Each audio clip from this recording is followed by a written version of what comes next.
Quand vous avez passé des années et des années à rechercher un sens, à comprendre, à trouver des explications sur cette souffrance.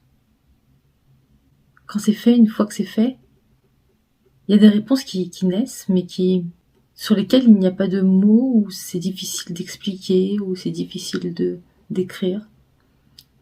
Ces réponses, on les cherche chez des gens, dans des livres, on les cherche. On cherche une lueur, comme si on savait ce qu'on cherchait. Comme si on savait ce qu'on cherchait, et donc, en tant que chercheur de vérité, on attendait, ou on cherchait en fait, non pas cette vérité, parce qu'on la connaît, mais on cherche une façon de l'exprimer. On cherche quelqu'un, quelque chose, sur quoi pouvoir s'appuyer, et se sentir compris, avec des mots. Même si les mots sont limités, on veut pouvoir enfermer cette vérité, la faire sienne, comme ça, comme un objet qu'on pourrait comme ça porter, et pouvoir s'en rappeler tout le temps, se dire mais c'est ça. Oui, c'est ça, je sais que c'est ça. C'est ce que je suis. Peu importe le reste, c'est ça, c'est mon refuge. Donc on cherche le refuge. On cherche un endroit où pouvoir se poser, se reposer, mais pas dans le sens se reposer, que dans le sens se reposer physiquement, se reposer dans le sens avoir confiance, s'appuyer.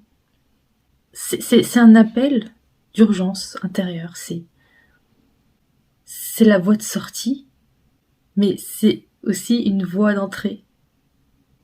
Et on se cherche tout le temps. On se cherche tout le temps, on se cherche. On se cherche dans ce qui nous semble extérieur. Et c'est à répétition. Et parfois on tombe amoureux, alors on se trouve à travers l'autre.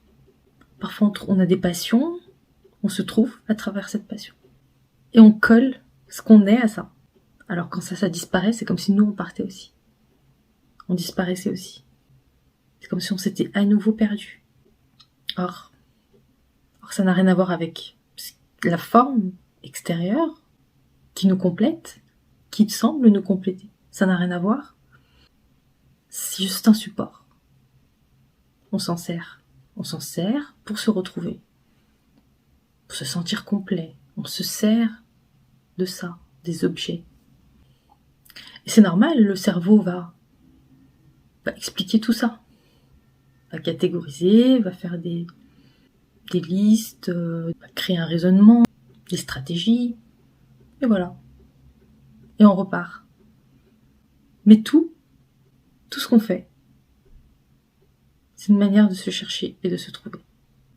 Et ce qui est en fait le processus naturel de la vie, puisque c'est ça, puisque c'est ainsi, pour nous, est incompréhensible. Là où c'est fluide et que c'est naturel, nous on croit que c'est quelque chose qui ne devrait pas être là, qui ne devrait pas être comme ça. Et on se perd à nouveau dans le doute, dans ce doute qui réapparaît, qui fait partie en fait du même processus de recherche, de perte, de retrouvailles. C'est un enchaînement qui se fait dans l'ordre qu'il veut en fait. Il n'y a pas d'ordre. Il n'y a pas je trouve, je cherche, je retrouve, je perds. Non, ça peut très bien être je cherche tout le temps, je trouve jamais. Je crois que je ne trouve jamais. Mais ça fait partie du jeu, de la façon dont on se cherche et on se trouve, dont on évolue, dont on émerge. Mais ça peut aussi un jour disparaître. Ça peut aussi un jour ne plus avoir d'intérêt de faire ça, de continuer à faire ça. Et c'est pas que on a trouvé quelque chose qui fait que ça s'arrête. C'est qu'on croit plus qu'il y a quelque chose à trouver. C'est tellement évident. ça devient évident ce qui se passe. Ça devient évident, le jeu. Il n'y a plus de questions. Il n'y a vraiment plus de questions. Il est vu la réponse en tout. Les questions qui émergent sont des questions qui font partie du jeu. Ça ne cherche même pas de réponse. C'est juste pour le jeu. Ça se prend au jeu. C'est tout. Plein de gratitude.